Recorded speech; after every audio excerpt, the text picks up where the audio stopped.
Geen maar. Tommy was gekleed als een tijger voor Halloween. Ja, dat denk ik. Hierdoor had Boerin lief. Hierdoor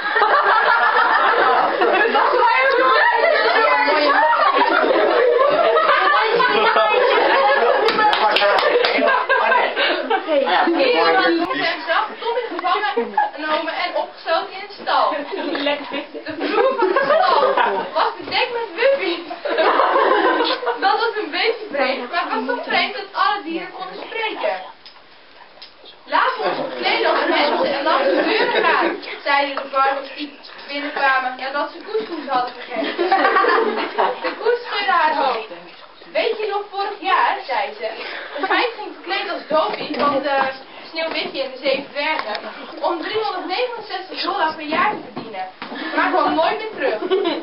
Tommy probeerde zijn kostuum uit te trekken, maar de schoenveter was stuk. Toen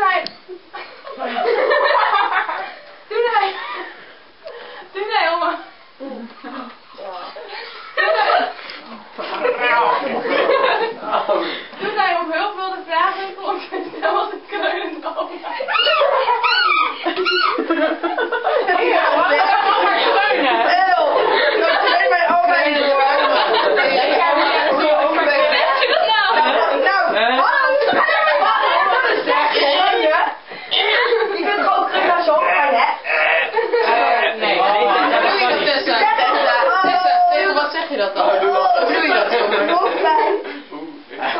Het paard keek hem aan en vroeg, vind je het ook zo raar dat ze nu al pepernoten in de winkel verkopen?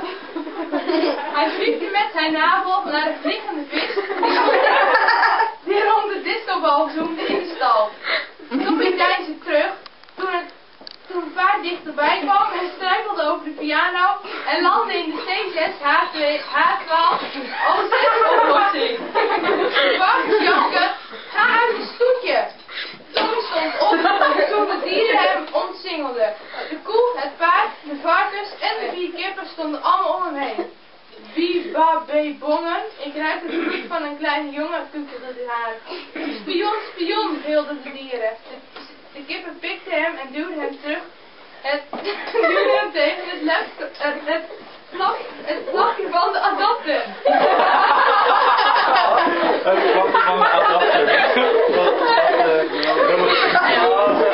Mooi en pakte hem in met spinnenrag totdat hij eruit zag als een pepermuntje.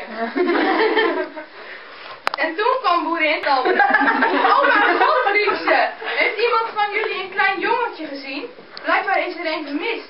De koe keek naar het plafond en floot de titelsong van de Teletubbies. Teletubbies.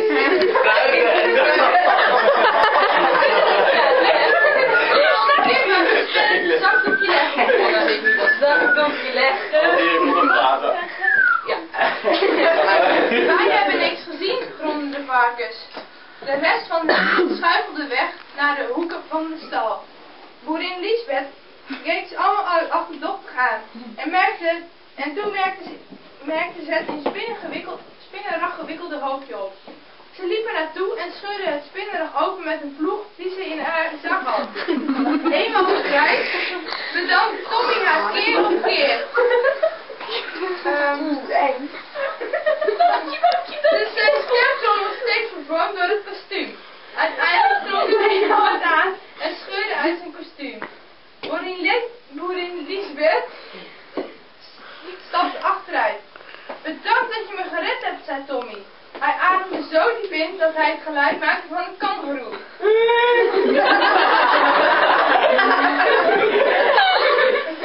Een ondeugend stinkend mannetje, zei Boerin Liesbeth. Terwijl ze haar masker afdeed, verschenen er 222 roze ogen en poetsvliegen bovenop haar hoofd. Wauw. Tommy werd ontvoerd naar Barcelona en er is nooit meer iets van hem vernomen.